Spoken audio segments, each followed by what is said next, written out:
his work and his family's work surrounds us this evening. It's such a privilege to see your talents on display, so thank you for sharing them with us.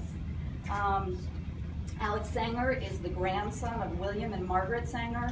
He is a current chair of International Planned Parenthood Council, a writer, a rock on story. Called Family Limitation. Hands it to the undercover police officer. He is arrested. Anthony Comstock sweeps in, arrests him, and says, "I'll cut you a deal, just tell me where your wife is." And he refuses. And he goes on court. And we've probably overheard the term trial of the century, but this was one of the trials of the century. It was a total zoo what happened in that courtroom.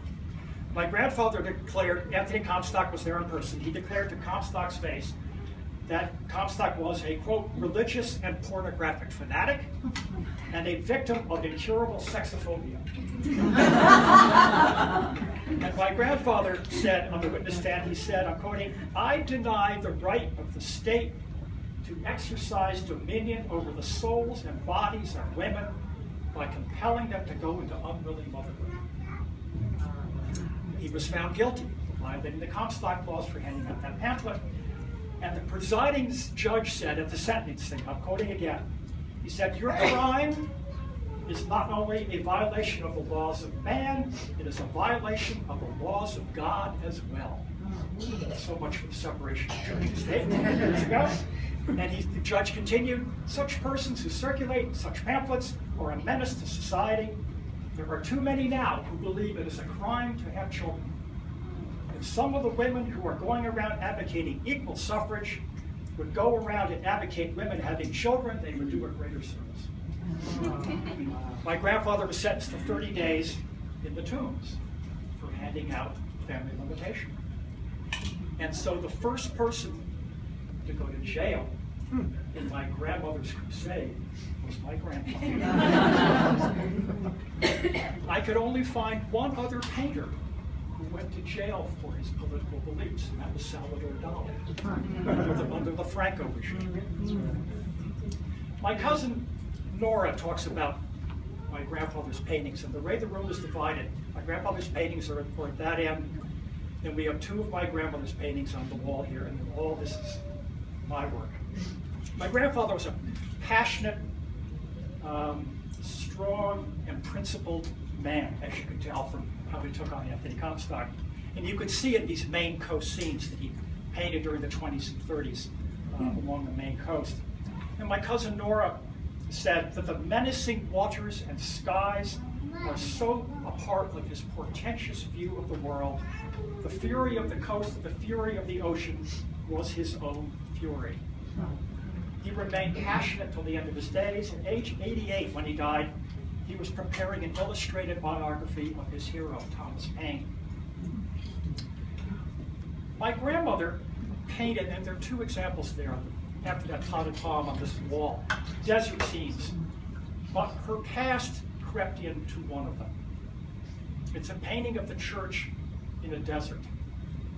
The church being her number one enemy, of course.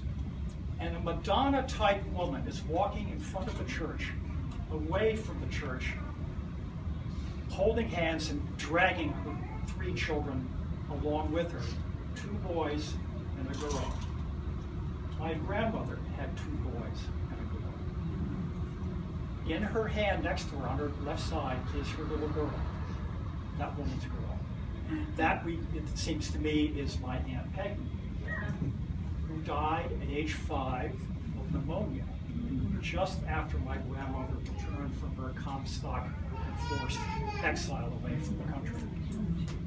My grandmother never recovered, nor did my grandfather, from that. But this is the only example we know of her past, the themes of persecution and loss entering into her paintings. She would paint paintings and give them out to her friends, whether they wanted them or not. And that one is the only painting she kept.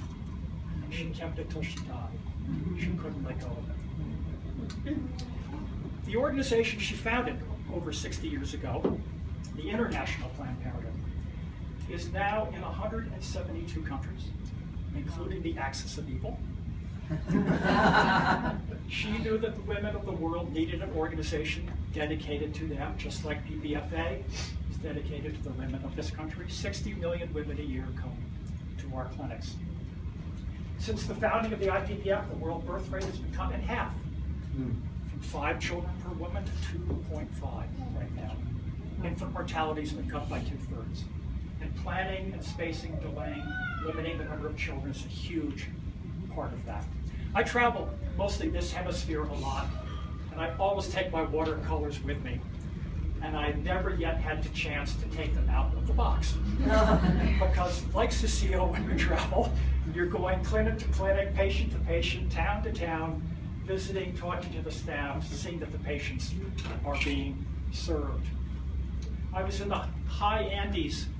Jeanette was with me about 3 or 4 years ago, and I was up about 13,000 feet visiting this very small village that not even our mobile health units could get to. And I was talking to some indigenous women there, and they still use herbal methods of contraception.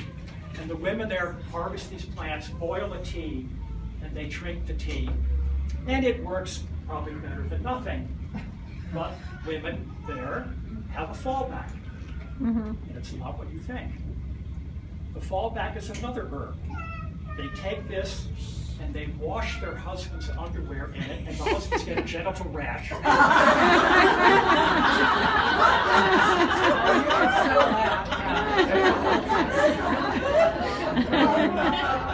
No sex in that house. So finally, to our friends and supporters here of PPNNE in Portland, I just want to thank all of you for supporting this organization. At every level that you support it, here in Portland, nationally, internationally, whatever you do makes a huge win to enable the women high in the Andes and here in Portland and all over this country access services that they cannot otherwise get. So on their behalf, I thank you all.